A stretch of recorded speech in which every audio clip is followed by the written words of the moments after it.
first guest is credited with coining the term cyberspace. He's one of the creators of the cyberpunk movement in science fiction, the author of Pattern Recognition, which is now out in paperback, and I highly recommend it. A fascinating story. Of course, perhaps, I'm going to say it, one of the best sci-fi books of all time, Neuromancer. William Gibson, it's great to have you, Thank you. on the show. Good to be Is it fair to say you created the term cyberspace? I made it up. I did it on a yellow legal pad with a red Sharpie. and spawned what has become an annoying number of words beginning with the word cyber. For a while we had to ban that here because it was like everything. Cyber everything. Cyber everything. That's like electro. There used to be a lot of electro things. And then they shortened it just to E, so everything was E something. Yeah. I guess as a author of science fiction, you kind of have to come up with new neologisms and new words and stuff. Does that bug you? Some of the words that modern advertising comes up with things like that? No, it's the same. You know, I kind of admire it in advertising. It's the same skill. Yeah. The same hollow novelty. It's like candy for the brain. I love in Pattern Recognition your protagonist has an allergy to commercialism, I guess is one way to put it. How would you describe it? Well, she goes into anaphylactic shock if she sees the wrong logo. Especially the Michelin Man. That has sent her bonkers. Do you know anybody like that? My daughter has has had a thing all her life about the Michelin Man. Oh, so that came from your daughter? Yeah, I myself find the Michelin Man kind of attractive, and on several occasions I've tried to buy Michelin Michelin Man memorabilia to give to her. And my daughter freaked out. So that's where that came from. How old was she when she started having that? Like 4 or 5. Really? Yeah. And does she still have? Is she still? Yeah, she still finds it deeply repulsive. How interesting. Yeah. This woman is very valuable. Her allergy is very valuable because she is used by companies to look at new logos and things. Yeah, she's found a way to turn it into a career. Yeah, there is a trend now. I mean, companies now are looking at all sorts of kind of interesting ways of putting their names out. There's a trend of hiring people to go into bars and talk about your product, things like that. Yeah, I get into that a bit in the book. Yeah. In fact, I almost thought you had invented it. And you know, when I wrote the book, I thought it was an urban legend, and after I turned the manuscript in, I saw an article in the New York Times about people doing it, but it turns out that the reaction to it, if you're caught doing it, like the crowd, they'll almost lynch you. They'll kill you. People really hate that. Well, it's kind of slimy. Yeah. I mean, all of your writing, corporation. You kind of talk about a world where corporations are the new power. You know, not so much government, more corporation. Do you see us moving in that direction?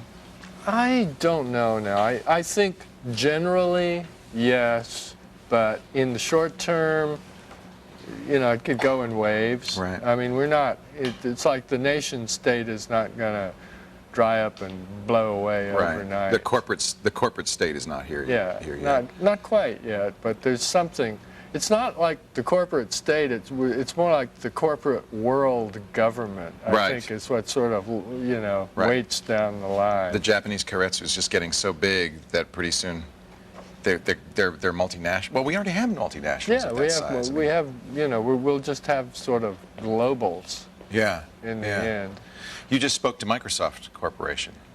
Yeah. Do you like corporations? Do you not like them? Do you have an opinion about them? Well, you know, they're where we live, you know, they're what we do. So I try to have an open mind. It's, you know, in real life, because in my books, it's been really easy to hang the bad guy label on the multinational corporation. They make a great antagonist. Yeah, although in a way it's getting tired as a fictional device. It's too easy. Yeah, it's too easy, and the world today is so interestingly complex that you can find your villains all over the place. That was something that when I read Neuromancer just kind of blew me away, was the richness and the complexity of your writing. You felt like it was going so fast you wanted to slow it down so you could stop and absorb it, but you couldn't. I mean, it was impression after impression and image after image. as if the world is speeding up, you know, and in the future that's what's going to be like. And I guess people feel that way. I wanted people to feel as though they were accessing a future that they couldn't quite understand. Right. It was moving a little bit too quickly. Yeah. But at the same time, I knew that if I lost them, they'd just close the book and go away.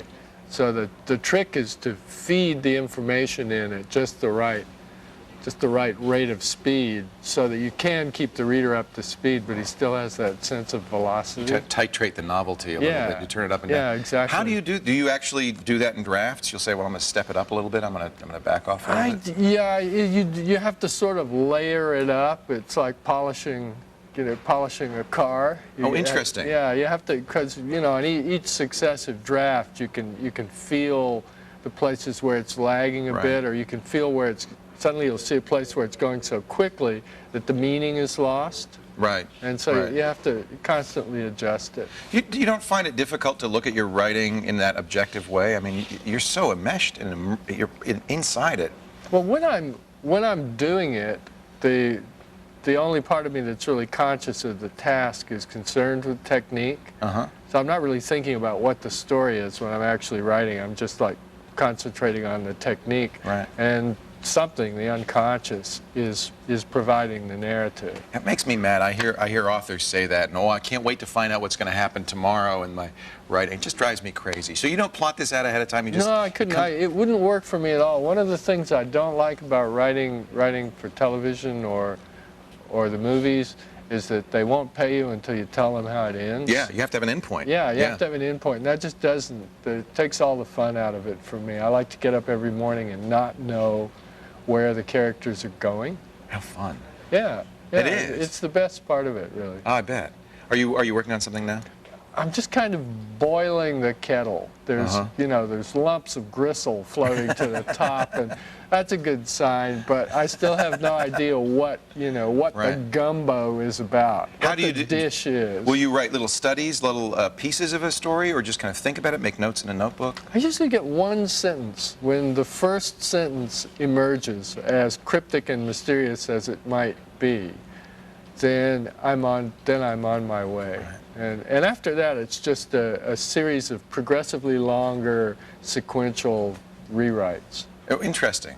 Does the first sentence of the novel end up often being that first sentence? Always. Always? Yeah, it has to be. It really has to be. I can't change that. If I change that, it's like the whole thing loses it fractally, and the structure falls apart. It's almost like a crystal is coming out of your... It needs something to accrete around. Right. It is like crystallization. So in this process now, where you're preparing for this, are you reading stuff? Are you looking at things? How do you feed the story? Well, everything that I experience at this stage is going into the mix, which is actually one of the reasons why I don't mind being out on this tour. Right. Because I get a big dose of a lot of different cities and some random stuff. And that usually helps. You're on, I should explain to people, you're on a book tour doing interviews for the paperback of pattern recognition. I guess when you get to a city that you haven't been to before, that disorientation is very much like the disorientation that happens in your books often, of somebody being in a new place and kind of an unfamiliar thing. And the reader shares that too. This kind of, where am I? I don't know what's around the next corner. Yeah, what I've always wanted to give people a sense of culture shock. Yeah, exactly. More than anything else, but not have them feel totally lost. Right. Like you want a sense of being pleasurably lost and then figuring it out. Exactly what happens. That's what happens in all the books. Pattern recognition, like all your books, is not only a great read and does that to you, but also lots of great ideas in it. Neuromancer, of course, the classic. If you haven't read it, and I can't imagine there's any geek watching this show who hasn't read Neuromancer. If you haven't read it, I envy you. I would love to be reading it for the first time. WilliamGibsonBooks.com is the website. William Gibson, thank you for joining us. Enjoy the rest of your tour. I hope you aren't too disoriented. Thank you very much. It's really a pleasure. All right.